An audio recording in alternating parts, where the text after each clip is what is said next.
Final test match, and it is getting, a little bit spicy. India all at 185, Australia in trouble somehow, although so much has happened, and it's all thanks to Big Basket now. There is only one tree in the world. You don't grow, you order. Christmas tree from Big Basket. Get Santa costume also. Yes. Big Basket. Get Christmas trees, decorations and more in 10 minutes. Shop now. Pezzo, that's for many people a very boring day of cricket, right? 195 runs in the day, 94 runs in the day, 11 wickets, I suppose. But what we're getting here is some storylines. We're getting storylines from start to finish. Yeah, mate, it's carry on deluxe. Yeah. And I don't think it's all one way, mind you. It takes two to tango, etc., etc. But like the beautiful, like bringing together of India being in absolute bits, 2-1 down, rubber band around watermelon stuff, pressure in the group, inside the group, and what you've got to understand about what's inside the group, and certainly the feeling inside the group, kind of stuff. Don't want to be here, 1 foot on the plane gear, has all led to a number of carry-on incidents. Pre-game with Rohit Sharma's axing or opting to rest. Steve Smith's catch or non-catch, if you will, and the umpires therein, and Konstas, Jasprit Bumrah, and everything in between. 180 runs or whatever the fuck and 11 wickets. Who cares? Because there's carry on. All right, let's start from the beginning, because that is like one of the most interesting things, and interesting because of someone's got such a decorated career. Maybe less so in the Test format, though someone that scored bulk Test match hundreds, Rohit Sharma. When the words are that he's opted to rest. I've got the full quote here. Can I say? Please give it to me. So this is what Bumrah said, and it must be said that it must be said. It must be said. So apparently during the warm-ups this morning, Rohit took part. He took part. Yeah, in the full warm-ups, and then addressed the team as its leader. Yeah. Before sort of retiring off to the dressing room while they all got into their whites clothing. The other one was later in the game. Before Rohit did the Bondi to Bronte this afternoon with an iced latte. So this was Bumrah. Our captain has shown his leadership as well. He has chosen to rest from this game. Heroic. It shows the unity within the team. I mean, fuck me dead. Good spin. Good. No, it's grade A bullshit. Yeah, is what it is. But fair play. I mean, guys, just that's how they want to play it. So super disjointed series, because obviously Rohit, with the birth of his second child, birth of a child anyway, so he was late to join the tour. Bumrah plays and captains, and they win that first Test match. And then when he came in, he slid down to 6. He didn't go back to opening. Then he's gone back to opening, and it's like it's all looked very no runs. Can't score. Yeah, it doesn't look any runs. good. Toothpick stuff. By the way, I do apologise if it's any sort of wind or airplane noise. We're filming outside the SAG here, so there might be a bit of that. So apologies for that. Then there's been no runs, disjointed captaincy, looking lethargic in the field, generally being quite reactive as opposed to proactive with his captaincy.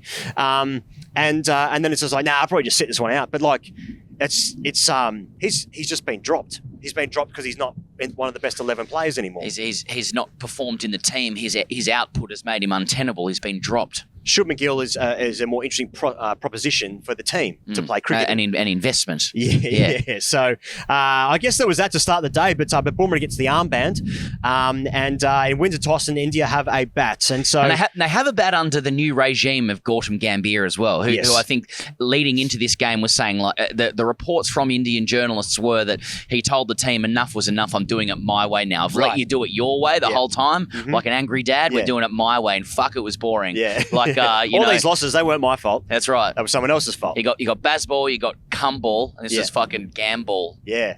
Or some shit. Yeah. Yeah, let's rework that. Yeah. So it looked like India is a team that has had enough. Like it looks a little 1 foot on the plane stuff. Obviously 4 days to go, they'll come back, etc. Yep. They get a little, and then they also have Bumrah. That's it. Yeah, that's right. Now, there was some criticism about opting to bat on what has been a very green SCG deck. I mean, I'm just thankful that it's got some characteristic to it, the SCG, because this SCG deck has been, and we can sledge it because we're from here. It's been a cunt of a thing. It's been the worst deck in the country for ages. The MCG was equally bad for a period of time. They've sorted it out in the last few years comfortably. Now It's best great deck. Well, great deck now.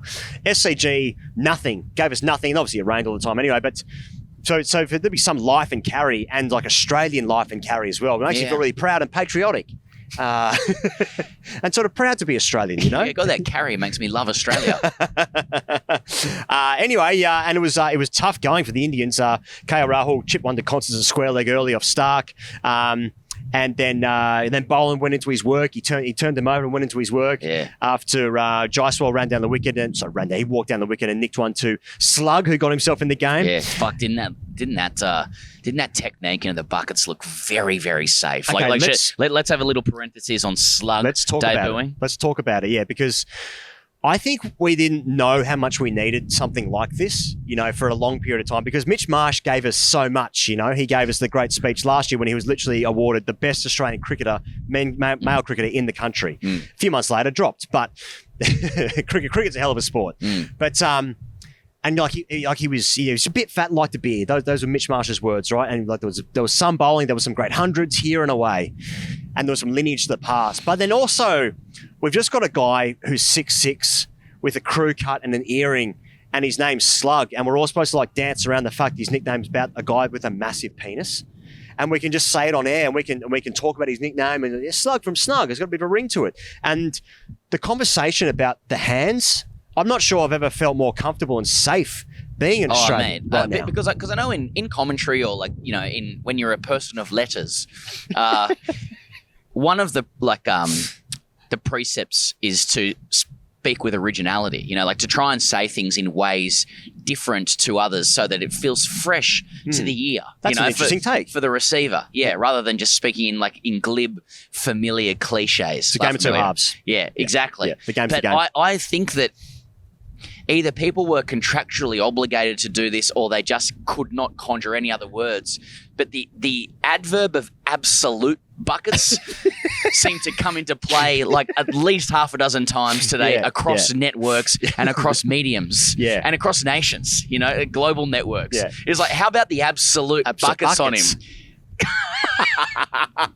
I mean, as we've always said, you know, my kingdom to be called buckets for a day. Well, exactly. If you are tuning in, if you're new to TGC, I mean, there's nothing more prized in humanity than big hands, because big hands, big hands is the keys to the city. It's the keys to the city. It's the hallway to longevity. It's the hallway to legend.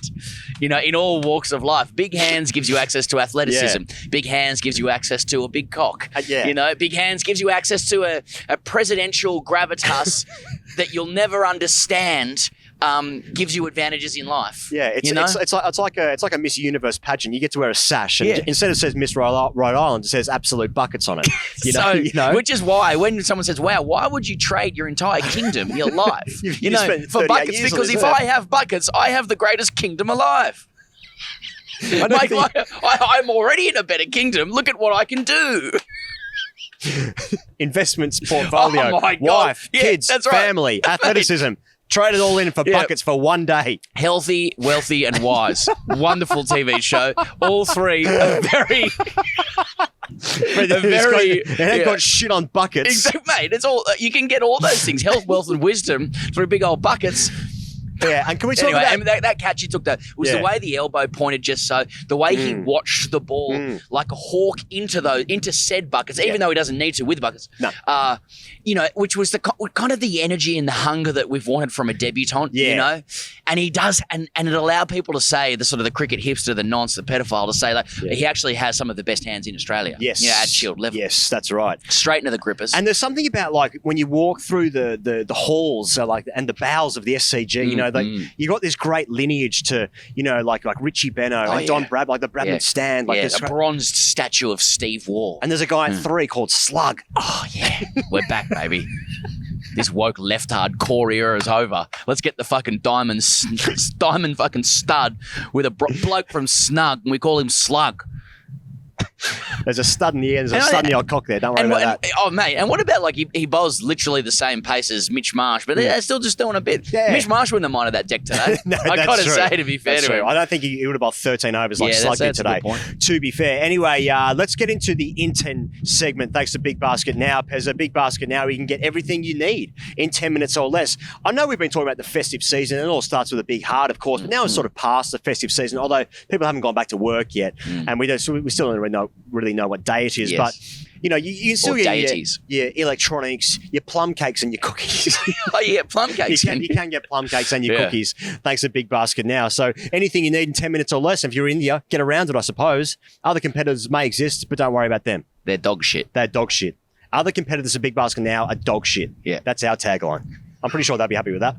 And that's the dismissal of Virat Kohli, or the non-dismissal first ball when, geez, the boys were up and about. Well, it was, when Steve Smith appeared to scoop the ball in the air and collected by Labuschagne, I think it might have been, who was sort of And by the way, Slug, a wonderful just collapse in between those two, just to assist the idea of like, you know, medieval art at that time. So now you know me, Pezza. Yes, I'm Ian, and I might be the quickest. I might be too quick sometimes to say, just to get on the internet and just say, hey, Joel's done it again. Joel, of course, being Joel Wilson, the third umpire, who decided to give it not out.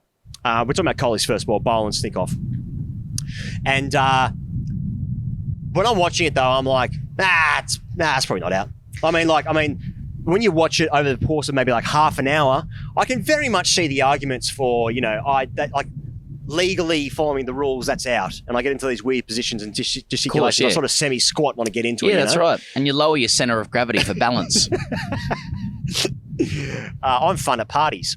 No one invites me. Anyway, but then like when I was just watching at the time, it's just like, I feel like it probably just touched the ground enough, and it's probably just it's probably there. I know we get Smith at lunchtime being like 100%. Yeah, you know, that means nothing. That's genuinely. Yeah, that's anyone who's taken a catch, like we've proven that you don't know what's happening. No, exactly. You just know what it feels like. Batters don't even know when to review and when not to. Yeah. So like, who knows anything? I mean, I agree with you. I think that you know, I think this ultimately comes down to like pub test versus penguin pint of milk test. the famous test. The famous test of a catch.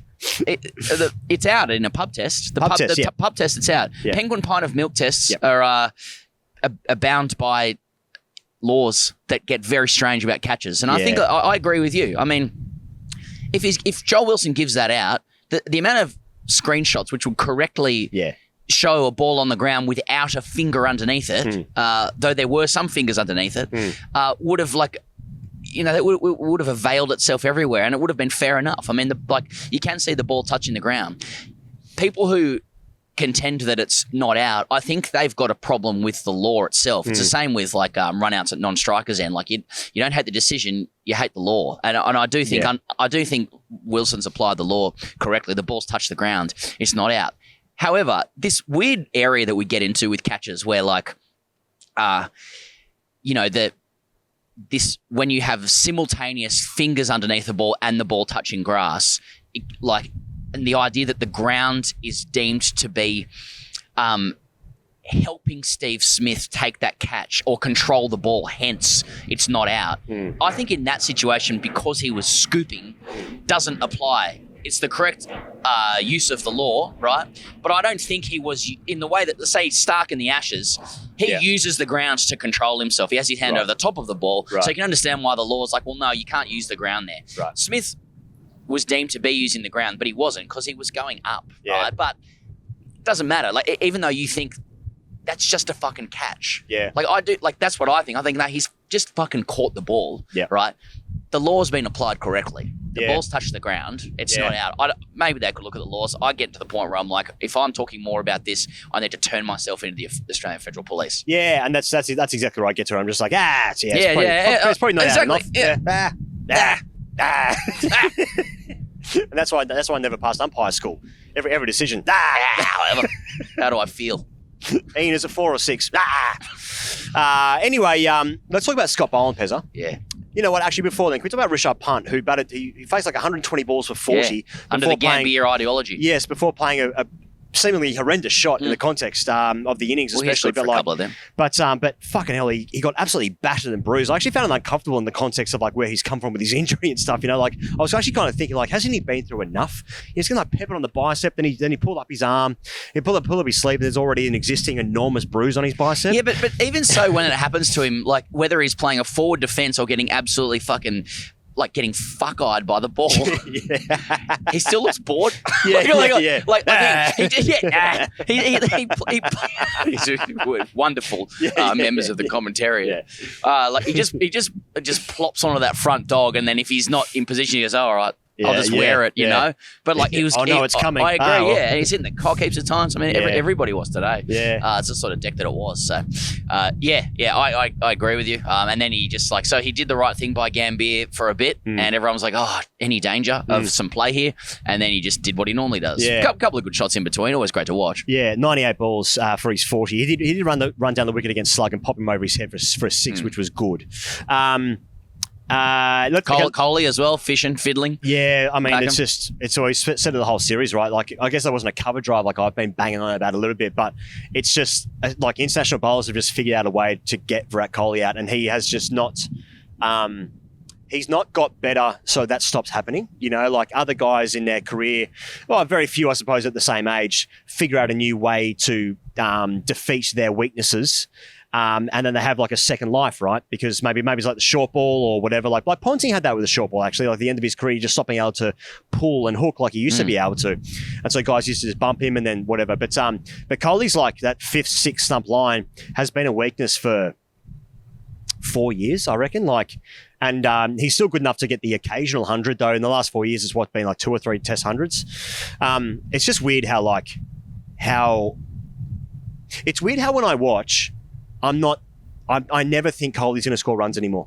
Yeah, right. In this series. In this series, it's weird how easy it seems to get him out. Like these are still good balls that are getting him out, right? But there's just such an obvious plan that he can't stop himself from doing that thing anymore. So, that was no good. Can we talk about Steve Smith dropping Jadeja as well? Like, it's this fucking weird thing where he drops heaps of catches but takes absolute screamers. Anyway, yeah. Do you want to say anything on Kohli?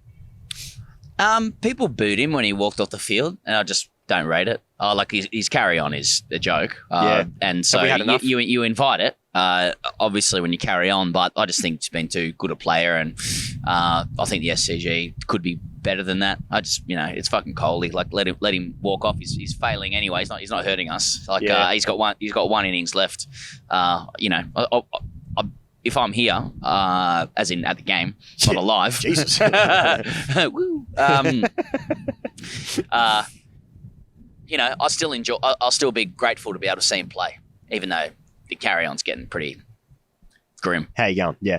Mate, Scott Boland, 20 overs, 4 for 31. Yeah. Outstanding. I was actually thinking about Boland in the sense of, like, you sort of forget that, I forget perhaps that if he had played more test matches, he would very much have allowed to have gotten better than what he already is. I just think about like Chris Rogers. He's got 50 wickets at 18. 18, yeah, which is the lowest average ever, I think, for someone getting 50 wickets or some weird Equinox there stat are like some that. numbers, yeah. Yeah. Yeah. By the way, he's got to 50 wickets and there are some numbers around it that are good. And I think about like I don't think he's necessarily I don't think he's better bowler than Hazelwood, for instance. He's just, and so therefore if Hazelwood's out, I don't think he's better bowler than Stark and Cummins either. So doesn't it? Sorry to interrupt. So doesn't it show how good he is that since Hazelwood has exited the team, he hasn't been missed? Yeah, exactly. And Hazelwood comes into the series, arguably Australia's leading bowler, and has been fantastic. So, bowling 6 for 7 or is his, that's his creme de la creme. But this bowling innings today is sort of that was pure Scott Boland. Yeah. That was several overs. Easily the toughest bowler to face of all of the Aussies. Yep. He gets hit for a couple of boundaries by Bumrah at the end, which spoils his figures, which still end up being 4 for 31 off 20, right? Off 20 overs, right? So he's basically going a run and over, picks up 4, and there was drop catches off him and shit as well. Yeah. So yeah. What a bowler! He just looks like a nightmare to face in those conditions. Well, I just remember that Chris Rogers saying that, like, Scott, when he was picked for Australia, Scott Boland's been an international bowler for several years already. Yeah. And I just think about, like, he might not have had his best performance for Australia yet. Now, like he obviously has a 6 for 7, 6 for 9, Yeah. 6 for Yeah. 6 for 7 Yeah. at the Ashes. You know, that's going to be tough to beat. But it's like if he played like longer periods in different conditions and stuff, he would just be a better bowler than what he already is. And he's already like an excellent bowler. You think about guys like probably Neesa's another guy like that. And I suppose in Australian cricket history, when we think about guys that play in or fringe players in great generations, you think about batters. You know, you think about just in our lifetime like Stuart Law, Martin Love, Jimmy Marr, perhaps Brad Hodge, even. You know, like I sort of think about these guys. I suppose like Andy Bickle or Kasperwitz, even though those guys end up playing actually quite a bit of international cricket, but Boland is a guy that just on the performance today, like he never lets you down, right? Never lets you down. And it's great reward for a guy that's just been there or thereabouts in international cricket anyway for ages. Mate, and definitely in each Shield time cricket. he's come on to bowl, even at the start of the game, or start of the innings, like when he comes on first change, I get excited. I'm like, oh, something will happen here, Yeah. you know. And it's the same with every spell. I Yeah. mean, he's been playing in the shadows of guys that are going to go down as greats and go down as a cabal. I mean, we don't know what he could have achieved, you know. But it's so great to have had someone come into the side. We talk about this with batters all the time. You know, there were so many guys in the past, in the golden era, that had to bide their time. And by the time they got into the side, they were so ready that they were already like excellent international quality batters, having not even played a game, right? And we've actually had that with Scott Boland. Mm-hmm. So India are all at 185 in the end. Cummins cleans up the tail just about. But let's get into the final thing, which is Australia's innings, right? And so very short-lived, three overs of cricket, so 2 overs of Bumrah. And Bumrah takes the wicket on the last ball of the day. And there's a bit of byplay before then. So do you want to describe how you saw it? Yeah, well, what I saw was and we have to say, we were just exiting the ground to get ready for Sidemouth, which will also come out at some point, I guess. And we noticed that Australia, who had been, deliberately employing slow-down tactics to face as few balls and overs as possible, had this scenario where I think it was 3 balls before the end of play. Khawaja started fiddling with his gloves at the striker's end. Bumrah was about to come in and bowl. He got the shits. He appeared to say something towards Khawaja. Either like it could have been Michael Goff, it could have been the umpire at the strikers end. I don't know which one it was, or Khawaja. Probably Khawaja. Khawaja seems to gesture that he's just fixing his gloves or whatever, and then we notice Sam Konstas at the non-strikers end say something back to Bumrah, face Bumrah, say something to him, which stops Bumrah in his tracks and has Bumrah starting to walk towards him. Who knows what he's saying, but you see the other side of Bumrah where he's chewing his gum with his mouth open and like he's got the fucking big old swag on. Probably going, what the fuck are you talking about? How old are you? What are you doing? And you can say like, so there you go. I've laid that out. Yes. Do you want to editorialise? No, I guess that's what happened. And then next ball, and then the final ball of the day, Bumrah comes in, just bowls that perfect ball to Khawaja, which looks like absolute kryptonite. Not really sure what he can do to it at any point. Although I'm actually not sure what any left-hander can do when a right-hander comes in and bowls around the wicket and can seam it both ways. I actually don't know what the answer is, and I don't know if I was really like Get to it on the full. Flint off doing that with Gilchrist for ages, and then since then, has any left-hander been able to figure it out? Like, it looks fucking hard. Anyway, great catch behind the wicket, and then Bumrah stops in his track. He's got a short follow-through anyway. I've never seen this, by the way. He stops in his tracks. The catch is taken, and then Bumrah, instead of celebrating towards Khawaja or to the team, then makes like a 45-degree turn, like an angled turn, directly at Konstas. And like, I don't think he says anything, but he sort of like marches towards him. He's yelling. Yeah. Is he yelling? Yeah. Okay, and then a lot of the Indians deliberately run past Konstas as close as is defensibly possible. Screaming as well. Kohli runs around the wicket towards him. So and like I've only seen this a little bit before with Bumrah in like it was like 2020 series or 2021 series maybe in England against England. I think it was the Lord's game. Jimmy Anderson was batting late in the day, and Bumrah's bowling like bouncers, and Anderson was talking to him, being like, "Mate, I'm 53 years old. Can you not?" And then there was a bit of byplay, and they walked off into the long room there. So I've seen like a bit of big alpha dog from Bumrah before, but this was like, I mean, this is just what happens when a 19-year-old just fucking carries on in the field. It's like you just need to earn your stripes on the field, and like it is getting to a point, if it hadn't already, where Konstas needs to settle down because it's what am I trying to say? Well, I mean, Konstas runs down the pitch first ball to Bumrah and he chips him over mid-wicket for 4, right? And I just can't help but thinking like he's doing that for his mates in the crowd. and I kind of like it, but it's so weird because I don't understand it, because everyone that I've spoken to that's met him subsequently or met him previously have said and maintained that he's actually a really humble kid. He's not an arrogant, like look at me showboater kind of up in your face guy or anything like that. He's actually a really humble guy from good family and good friendships and stuff. So whatever's happening on the field. And nor does he have like overt extravagant play, like he has it in his locker, but it's not something he's known for. It's not his trademark. Though it seems to have become that, having ascended to open the batting in the Australian men's test team. And I suppose what I think about is that I've said this before, but what Cummins' greatest success, I think, probably has been to change the behaviour of the team. And the team has been together for so long, they're older guys, they're less likely to get into a stoush anyway. But like, Konstas is like it's already a bit of a throwback to like just some nasty scenes that we just don't need to see. Now, like, Bumrah's the instigator of that, right? Like, Konstas gets involved in something he doesn't need to, it looks like. And then, it wasn't Konstas' fault that Kohli shoulder charged him.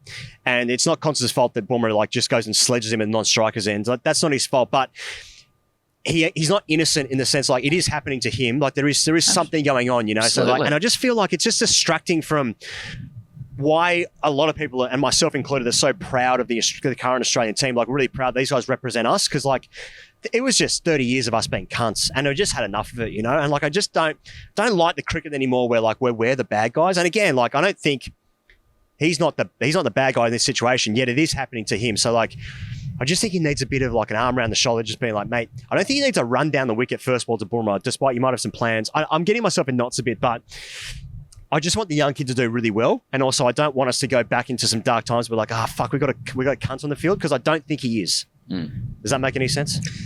Yeah, I think it does make sense. I mean, we joked when he made his 60, which is the most electric debut I can remember, given the circumstances and the bravery, which was, the fine line between, bravery and foolishness. Yeah.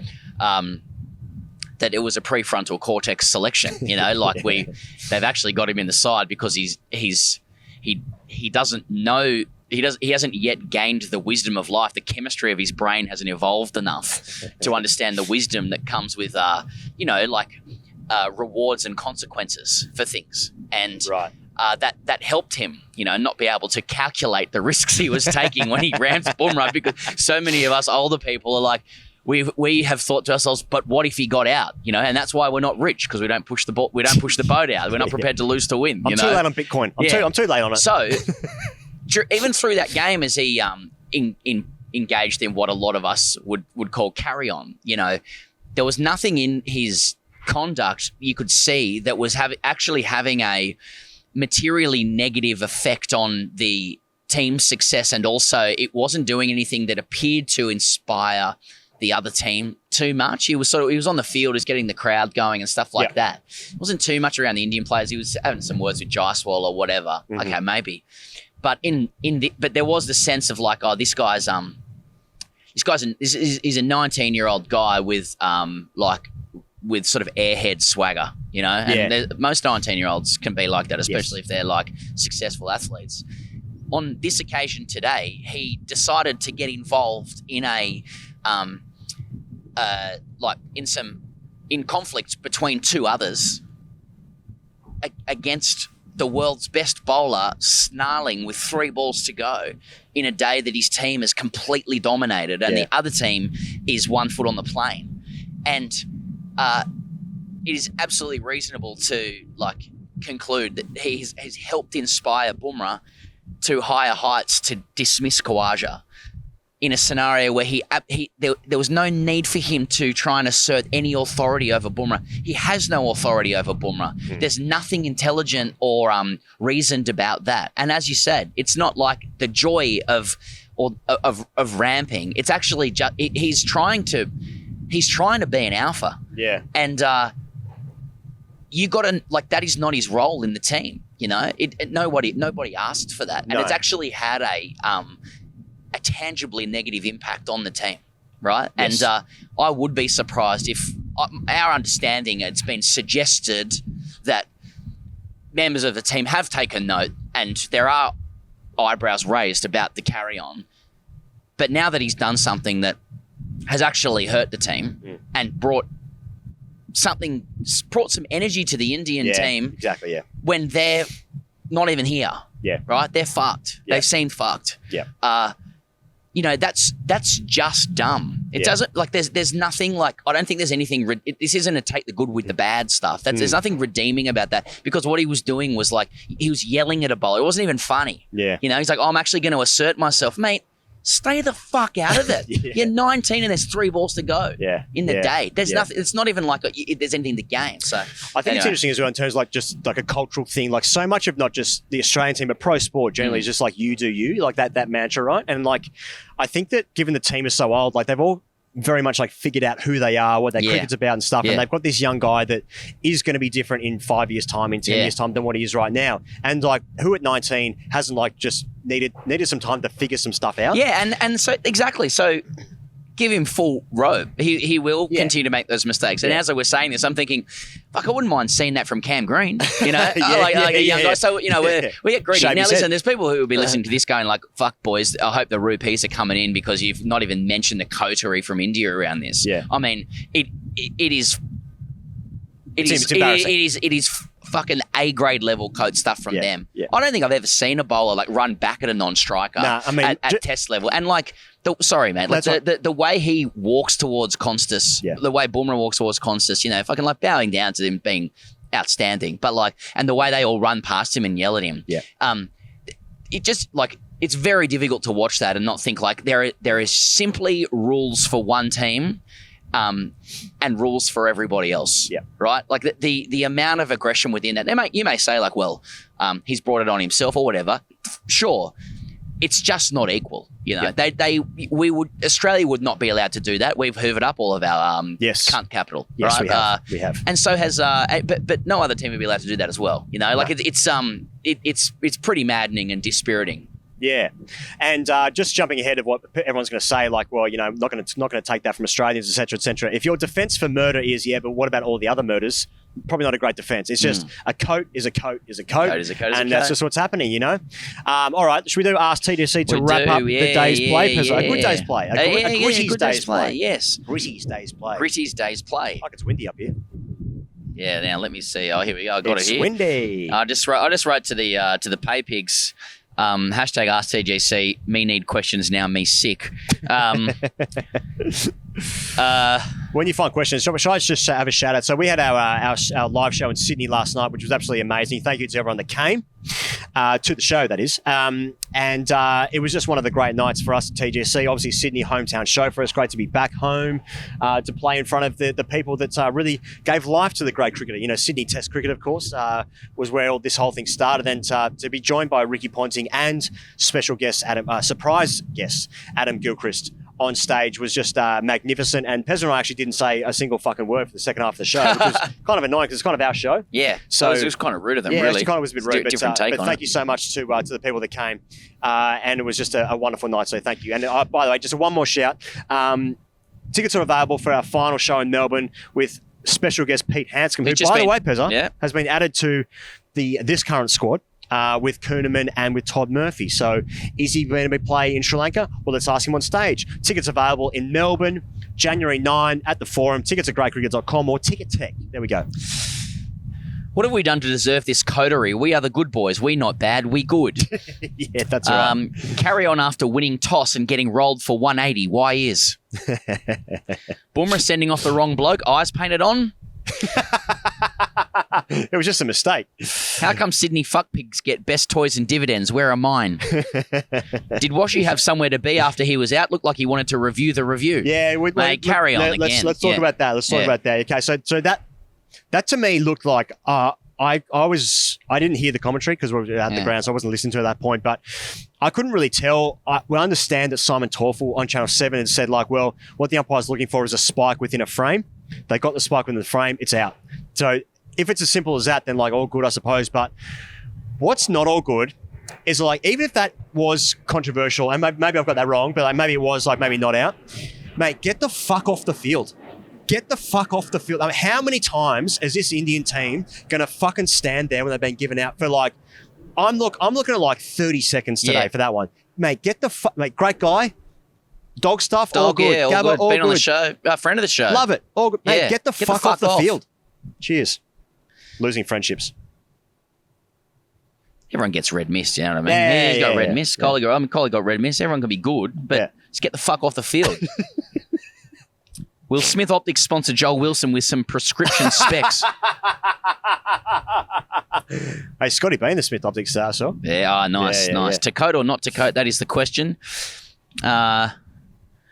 Okay, no, that sucks. It's a bit of garbage. Yeah, garbage. Why am I masturbating and angry? Asking for a mate.